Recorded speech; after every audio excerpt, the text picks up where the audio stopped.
Vamos a continuar con la historia de la iglesia. Nos quedamos, ya ni me acuerdo cuál fue el último, pero hablamos sobre la simonía, que fue un pecado que John Hus, llamado padre de la Reforma, atacó de una manera sistemática. Él dijo: si nosotros callamos la verdad, traicionamos la verdad. Entonces, él denunciaba todos estos pecados, y si nosotros callamos, estaremos traicionando la verdad. Y vimos cómo la Biblia habla totalmente, pero de una manera abrumadora, en contra de la simonía, que consiste en el tráfico ilícito de sacar ganancias con las cosas de Dios, vendiendo los milagros, vendiendo las oraciones, vendiendo las indulgencias, cobrando entradas por ir a escuchar la palabra de Dios y todo ese tipo de cosas. Vamos a continuar con este hombre John Hus, porque la verdad fue un hombre ejemplar, y al final ustedes escucharán algo muy interesante que se acabó de hacer hace un par de años acerca de este hombre que vivió hace casi 600 años.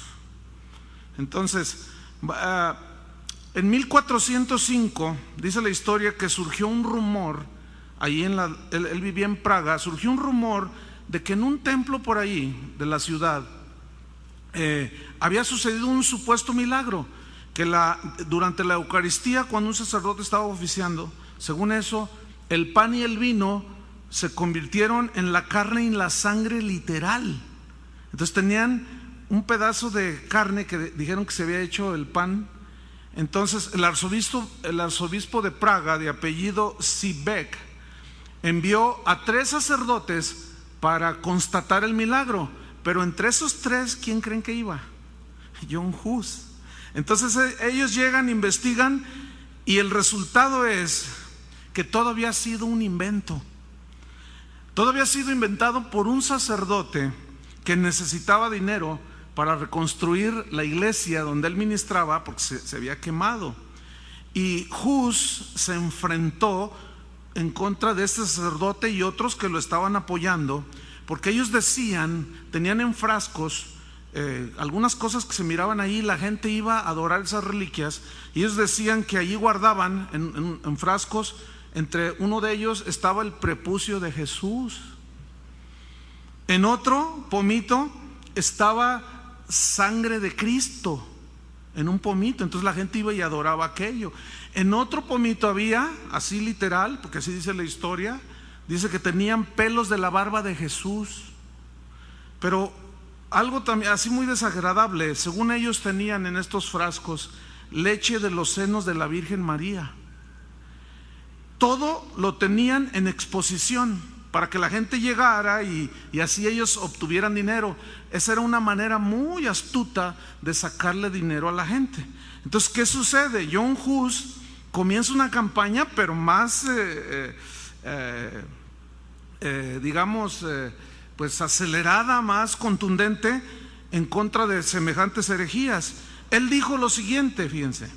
Dijo: estos sacerdotes que están engañando a la gente merecen el infierno.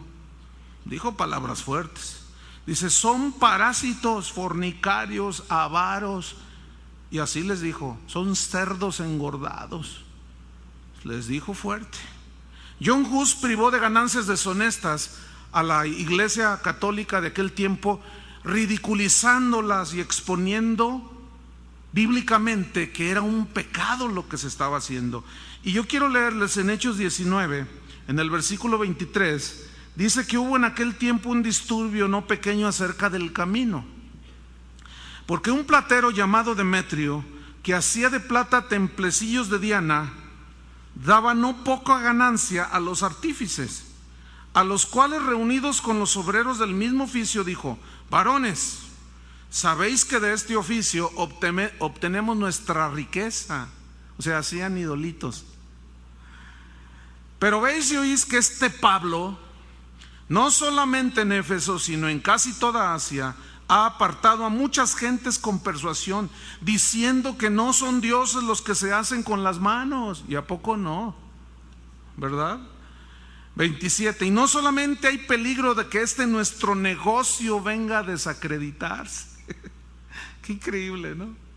Así hoy, yo me he hecho 2, 3 enemigos, pues no, más de 3, un montón. Y me mandan, había de ver los correos que me mandan. Es más, ya hasta me empezaron a inventar, por ahí tengo una carta que alguien me mandó, que si era cierto que yo había ido a una iglesia católica a besarle la mano al padre y a hincarme y cooperé para comprar un cuadro del Papa. Imagínense, ¿no? Yo no sé si después de oír esto alguien creerá eso, ¿no? A menos que yo tuviese doble discurso. O sea, la gente siempre va a estar, ¿sí? Y no es para menos. Estás atacando algo que la verdad es muy vergonzoso.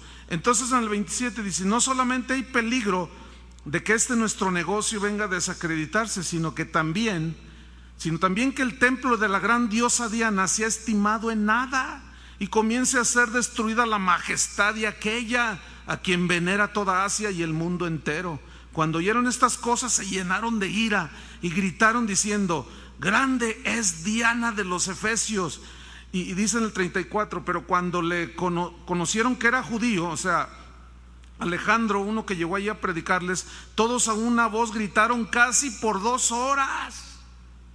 No, hombre, se armó el avivamiento allí.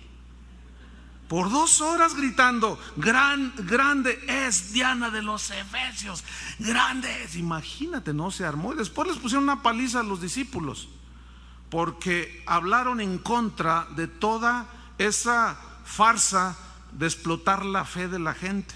En el año 1409 dice la historia que a la misma vez dentro de la iglesia católica reinaban 2 papas, fíjense. Uno era Benedicto VIII en Aviñón, en Francia, y el otro era Gregorio XII, que estaba reinando en Roma. Entonces se convoca un concilio, se conoce como el concilio de Pisa, y eligieron un tercer papa, y se puso el nombre de Alejandro V. Y el tercer papa elegido, pidió la renuncia de los otros 2, te excomulgo. Y el otro dice: no, pues yo a ti. Y el otro: pues yo a ti, pues yo a los 2. Y se dieron un agarre, 3 papas a la vez. Nadie puede negar la historia. La iglesia en ese momento era un monstruo con 3 cabezas, 3 vicarios de Cristo, 3 papas dirigiendo la iglesia. John Hus se indignó por esto que él estaba presenciando, 3 papas a la vez, y los reprendió a los 3 y les dijo: sí, muy vicarios de Cristo, muy bien, les dijo, mirad bien si tenéis al Espíritu Santo. El Espíritu Santo es unidad y paz. Si lo tuvieres, seríais como los apóstoles de Jesús. Pero ustedes, dice, vosotros se pelean por el poder y las riquezas, asesináis a vuestros detractores. El espíritu que vosotros tenéis es de avaricia, les dijo. No, pues olvídate. Hay un dato aquí interesante que dice la historia, que de los 8 papas que reinaron del año 1378 al 1417, 5 de ellos murieron de una forma muy extraña. Recordemos, lo acabo de mencionar, Alejandro V fue elegido el tercer papa, y murió envenenado, asesinado. Lo sucedió uno de los papas más terribles que ha tenido la Iglesia Católica, fue el Papa Juan XXIII. Recordemos que hubo 2 papas, Juan XXIII. Del que habla la Biblia, era italiano. El Juan XXIII del 1958, 2 antes de Juan Pablo II, ese era francés. ¿Y por qué volvió a elegir Juan XXIII? Porque Juan XXIII, el de la época de John Hus, el italiano, se le considera un antipapa. Cualquier diccionario, enciclopedia que tú leas, ahí te lo catalogo como antipapa, y algunos le ponen un asterisco. O sea, ha sido de lo peor que ha tenido la Iglesia Católica. Y Juan XXIII fue el que envenenó al papa al cual sucedió, a Alejandro, ¿cómo dije? A ver, porque son tantos. Alejandro V lo envenenó, lo asesinó. Y dice la historia que Juan XXIII, el italiano, el del tiempo de John Hus, sedujo a más de 200 mujeres. No, era el gallo Giro. No, era tremendo. Y dice la historia que cobraba un impuesto. ¿A quiénes creen? A las prostitutas. O sea, les decía, sí, podéis ejercer, pero siempre y cuando se reporten con una pequeña porción de lo que ustedes ganan. Ese hombre llegó a ser papa en la Iglesia Católica. John Hus continuaba cuestionando todos estos pecados. La mayoría de la gente y de los clérigos de ese tiempo callaban. Él no callaba, él hablaba. Finalmente, el no quedarse callado lo llevó a la hoguera. Hus decía, si la verdad no es expuesta a la luz, es negada. Jesús dijo, y conoceréis la verdad, y la verdad os hará libres. Porque nada se puede en contra de la verdad, sino por la verdad. Jesús es la verdad. Y John Hus estaba exponiendo al Cristo de la Biblia como la verdad de Dios, y a la vez contradiciendo a la iglesia de ese tiempo. Nosotros, ¿qué con nosotros ahora? Nosotros tenemos que ser defensores del Evangelio. Debemos de ser proclamadores de la verdad, proclamadores de Jesucristo. Si nosotros callamos, traicionamos a Jesús. Y el Evangelio de Judas seguirá vigente con las traiciones. Hus fue citado ante el arzobispo por oponerse a todo este asunto de la venta de los milagros y cosas. Y cuando él llega a la confrontación que le iban a hacer, dice la historia que cuando se paró ahí enfrente del arzobispo y estaban clérigos y obispos, dice que cuando vio todo el lujo con el que ellos estaban alrededor, él dijo esto: no obedeceré aquellas cosas que sean contrarias al mandato de Jesús, aunque delante de mis ojos, dijo, se encendiera una hoguera para quemar mi cuerpo. Él, de una manera totalmente ignorando de su fin, estaba profetizando. Él fue quemado en la hoguera. Y dice la historia que en 1412 el Papa declaró la guerra al rey de Nápoles, y para financiar la guerra, porque cuesta mucho dinero, puso a la venta indulgencias plenarias, para variar, ¿no? Y en ese tiempo dice la historia que hubo una plaga ahí en Roma de pulgas y de moscas, así dice la historia. Y imagínense, ¿no? Pues todos estaban llenos de estas pulgas y de moscas que ahogaban a la gente. Y John Hus, de una manera irónica, dijo lo siguiente: qué extraño, dijo, no pueden librarse de las pulgas y de las moscas, pero con indulgencias dicen librar del infierno al que las compre. No, se puso picudo este hombre. John Hus, abiertamente indignado, dijo, así dijo él, por eso lo quemaron vivo.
Dijo, el Papa es el anticristo.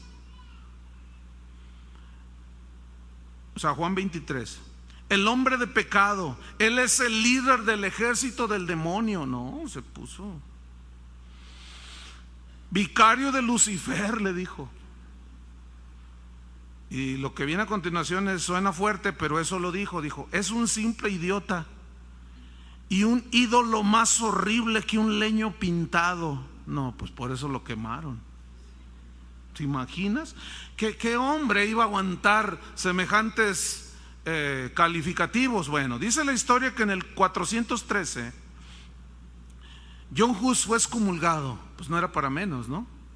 Lo excomulgan y se prohíbe con una bula papal brindarle ayuda bajo la misma pena. Cualquiera que ose ayudar a John Hus está excomulgado y se está exponiendo a la hoguera.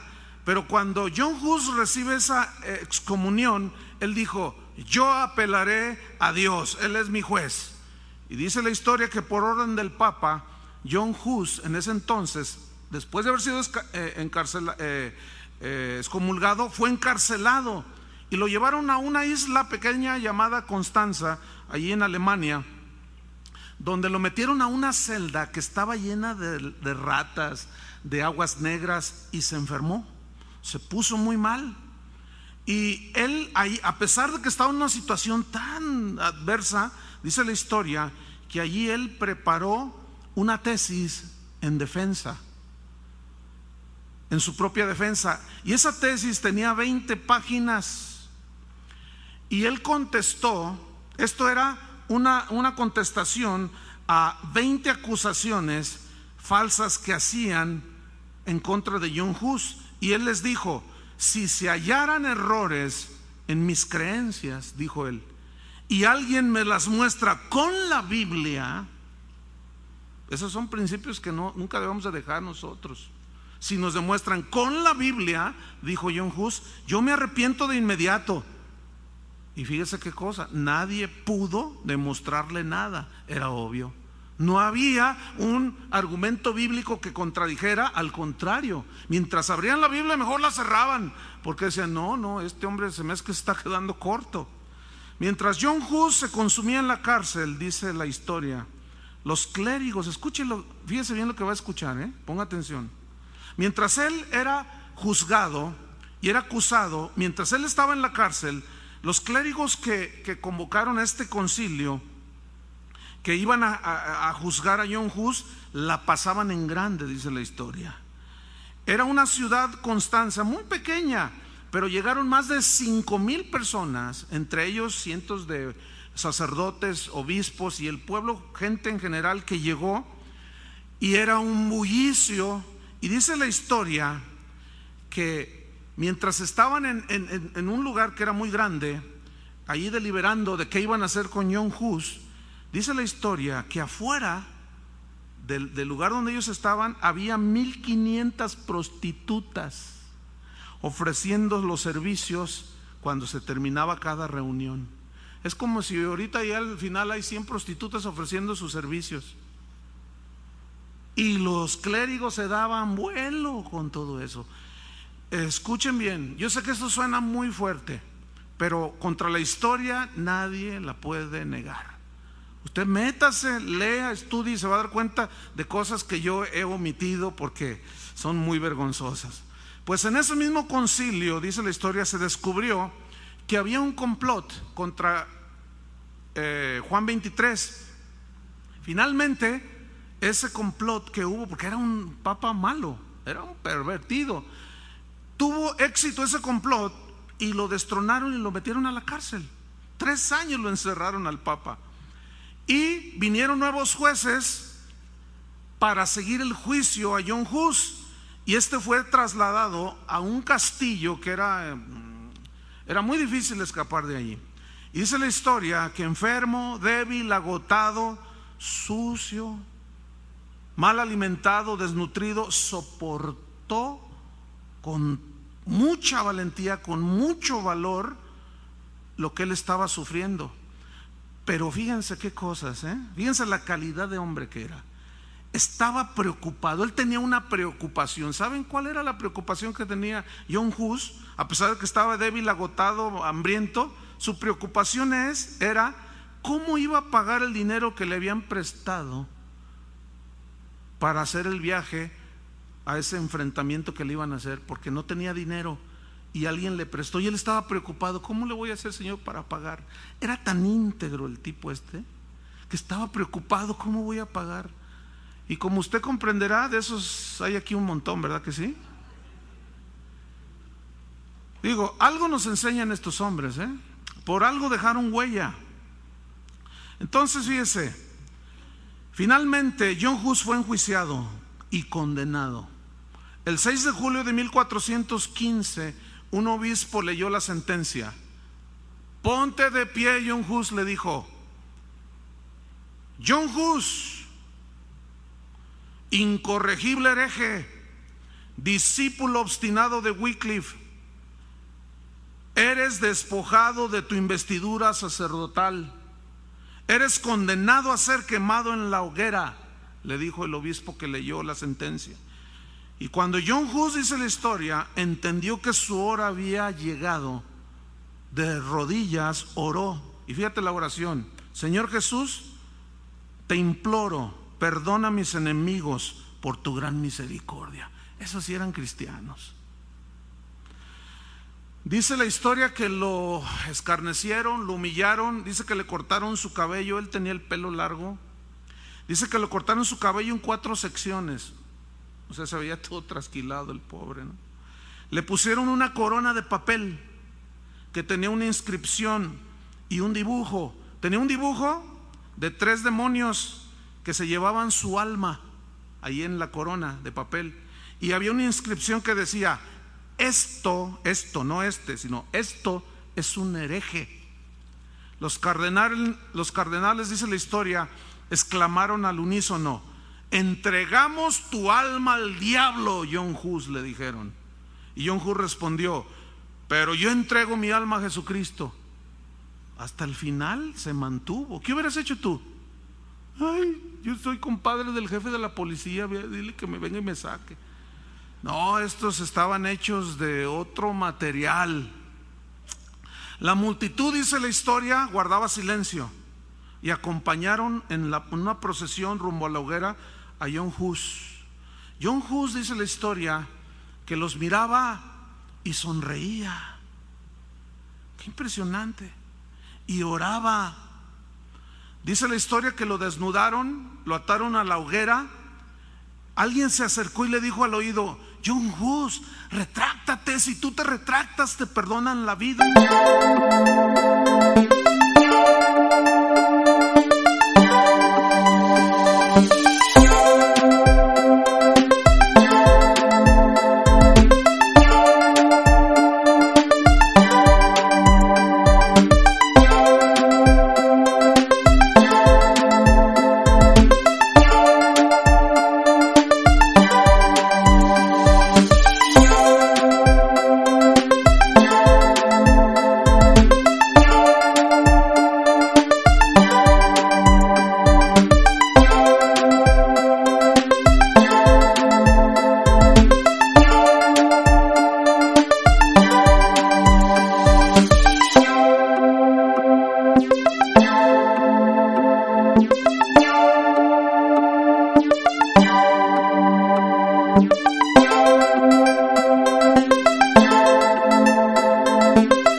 Dice la historia, levantó su voz y en idioma alemán dijo: Dios es testigo que la intención de mi predicación era apartar a la gente del pecado, y por esa verdad del evangelio estoy gozosamente dispuesto a morir hoy.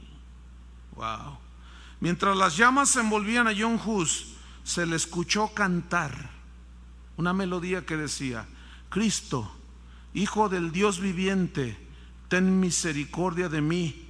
Dicen las crónicas de ese tiempo que solo pudo cantarlo 3 veces, esa pequeña estrofa, porque las llamas, dice, abrazaron su rostro y consumieron su carne. Mientras las llamas seguían creciendo, dice la historia que su alma, el alma de John Hus, voló al cielo para encontrarse al Señor, al que tanto amó, al que tanto sirvió. Y uno de los verdugos, dice la historia, que con una daga lo traspasó y le sacó el corazón. Y teniendo el corazón en la mano, tomó un cuchillo y lo traspasó así, lo clavó. Después el mismo corazón lo metió a la hoguera y se hizo ceniza, se quemó totalmente. Dice la historia que sus cenizas fueron arrojadas al río Rin, allí en Alemania. Una de sus frases célebres de John Hus, que quedarán para la historia y que 600 y pico de años retumbaron, ahorita van a ver, fue esta frase que dice: la verdad vence todo.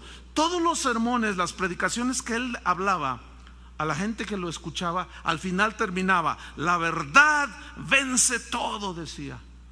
Pues escuchen, el 17 de diciembre de 1999, van a ser 7 años, el Papa Juan Pablo II dijo, hoy, en un discurso en el Vaticano, dijo: hoy, ahí en la Plaza de San Pedro, hoy en vísperas del año 2000, que celebramos el año del jubileo, el año del perdón, siento la necesidad de expresar mi pesar por la muerte cruel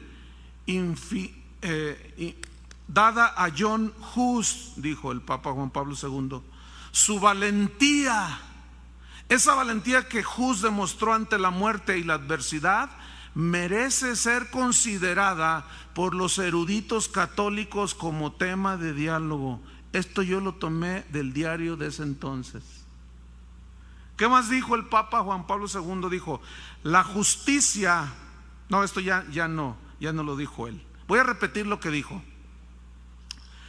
Hoy en vísperas del año 2000, fíjate, casi 600 años después, hermano, el año del jubileo, el año del perdón, siento la necesidad de expresar mi pesar por la muerte cruel dada a John Hus. Su valentía moral, esa valentía que John Hus demostró ante la muerte y la adversidad, merece ser considerada por los eruditos católicos como tema de diálogo. Así dijo Juan Pablo II. La justicia para John Hus llegó 584 años después. Casi fueron los 600. Un poco tarde para salvarlo a él, ¿no? Pero las verdades de John Hus, las verdades que él defendió, fueron puestas en alto. Y una vez más, la verdad venció. Y termino con las penetrantes palabras de un gran siervo de Dios llamado John Hus. Él dijo: por tanto, fiel cristiano, dijo, busca la verdad, escucha la verdad, aprende la verdad, ama la verdad. Este fue un discurso de John Hus. Adhiérete a la verdad, defiende la verdad aún hasta la muerte, porque la verdad te hará libre del pecado, te hará libre del diablo y de la muerte eterna. Esto lo dijo John Hus. Esto fue tomado de su obra Conceptos sobre la Iglesia, en la página 320. Este fue el padre de la Reforma. Estos hombres, hermanos, nos han dejado un legado. Ellos derramaron su sangre. Claro, sabemos que Cristo derramó su sangre por nosotros, pero recordemos que la iglesia entró en un oscurantismo, en un abandono de la fe, de la palabra de Dios. Y Dios siempre ha tenido hombres en la historia, y se ve en la Biblia. Siempre que el pueblo apostató, levantaba un profeta, levantaba un hombre, levantaba una mujer, y se levantaban y volvían a las escrituras. Y cuando Esdras les leía en el tiempo de Nehemías las escrituras al pueblo, Dice que la gente empezaba a leerlas desde las 6 de la mañana hasta que anochecía, hasta que la tarde caía, y eran bastantes horas leyendo nada más las escrituras. Y dice la Biblia que la gente al oír la palabra de Dios lloraba y gritaban y se jalaban de los cabellos y decían: ¿qué hemos hecho? ¿Qué hemos hecho? Hemos abandonado la palabra de Dios. Hoy, hermanos, es una tristeza que iglesias que se llaman cristianas no solo ya no abren la Biblia, la han reemplazado por manuales, por métodos, por escritos de hombres. La iglesia de hoy, hermanos, necesita una reforma. ¿Qué es lo que Dios nos pide a nosotros hacer? Que esta palabra que tenemos aquí, hermanos, sea leída, sea enseñada, sea predicada, y te vas a hacer de enemigos. Se van a levantar en contra tuya. ¿Por qué? Porque tú vas a esgrimir la espada del Espíritu, que es la palabra de Dios.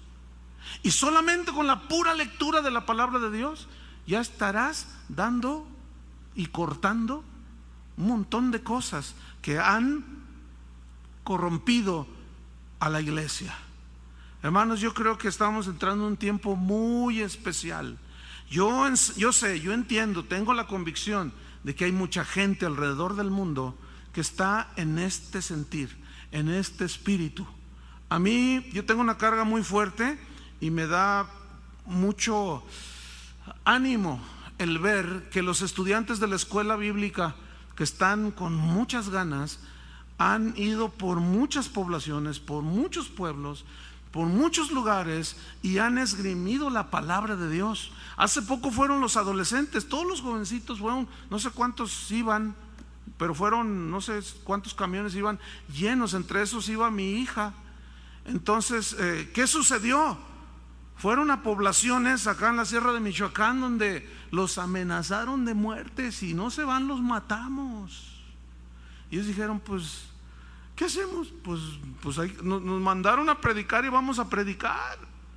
Y se pusieron a predicar, hermanos, y ganaron gente para Cristo y no tuvieron temor de las amenazas. Yo debo decirles, me siento muy orgulloso, en el buen sentido, porque el orgullo, bueno, me siento satisfecho, contento de que gente en esta congregación se está levantando defendiendo la fe. No vamos a ceder un ápice, no vamos a confabularnos con nada ni con nadie. Nuestro compromiso es con la verdad del Evangelio. Y la Biblia dice: amados, por la gran solicitud que tengo de escribirles, para que contiendan ardientemente por la fe que ha sido dada una vez a los santos. Y nosotros somos hijos de Dios, y esa palabra tiene que estar no solo aquí en este libro, sino en nuestro corazón. Hermanos, mientras que el mundo, con todos los esotéricos, con toda la depravación que hay, ellos ya no se miden. En la televisión dicen palabras soeces que hace 10 años le ponían pip, ahora ya ni el pip le ponen. Ellos ya hablan de una manera descarada, a plena luz del día. Nosotros, ¿por qué vamos a medirnos? Pregunto. ¿Por qué vamos nosotros a suavizar? Ya pasó el tiempo de ese camuflaje en el Evangelio. Somos asociación civil. No vamos a decir Jehová porque la gente se va a asustar. No vamos a decir que somos iglesia cristiana, que somos un grupo no lucrativo, un montón de rollos que en aquel tiempo por estrategia funcionaron. Pero si el mundo hoy es descarado, nosotros tenemos que ser descarados en la predicación del Evangelio. Cuando digo descarados, es sinvergüenza en predicar y hablar la verdad de Dios, la verdad del Evangelio, aunque eso, hermanos, nos cueste la vida. ¿Cuántos le entran? Bueno, por un lado denle gracias a Dios, los demás se quedaron así como que pues luego veo, está bien. Es mejor pensarlo y decir, bueno, yo voy a meditarlo a ver si le entro. No, y a la hora de la hora no, pues yo no fui, como Pedro, ¿se acuerdan? Pero yo creo que tenemos el Espíritu de Dios dentro de nosotros, que no pensemos lo que vamos a decir, el Espíritu mismo nos va a dar palabra. Miren, hermanos, yo en el último año he tenido pláticas con organizaciones, con siervos de Dios, hombres de Dios que son conocidos alrededor del mundo, para tener pláticas, pero estas pláticas no son muy amistosas, no han sido de hola, ¿cómo estás? No, es hola, ¿cómo estás? Oye, lo que tú estás diciendo contradice la palabra de Dios. Debo decirles algo, eso no es de mí. De veras, ustedes me conocen. A mí me gusta, a mí me deleito alimentando las ovejas, pero algo sucedió. Y yo estoy tomando el reto de Dios. Pero sé que no estoy solo, sé que aquí hay muchos John Hus, y tal vez, y ojalá, Dios quiera, nos rebasen en celo de Dios. Pero he tenido pláticas, hermano, he ido hasta sus mismas oficinas de ellos con buena actitud. En algunas de estas ocasiones me ha acompañado el pastor Holland. Le digo, es que tengo algo que decir, pero necesito testigos. Y he ido a confrontar, hermanos, en el amor de Cristo. Hermano, tú no puedes hacer eso. Si tú me demuestras que lo que estás haciendo, vendiendo milagros, haciendo esto, tienes apoyo bíblico, con todo gusto, yo recordando a estos hombres como Hus, con todo gusto yo rectifico y me callo la boca y pido disculpas. No han podido. ¿Por qué? Porque no hay sustento en la Biblia. Hermanos, eso no es algo que yo puedo decir es algo mío, es algo que Dios puso. Y un celo muy fuerte por la palabra de Dios. Como dice ese canto, despertad a los valientes. Se ha despertado, hermanos. Y los estudiantes de la escuela bíblica son testigos. Les enseñamos la palabra de Dios. Y esa palabra es la única que va a poder tocar al mundo. Aunque con nuestra predicación se les caiga el negocio a todos los mercaderes del templo. No importa, hermanos. ¿Cuántos le entran?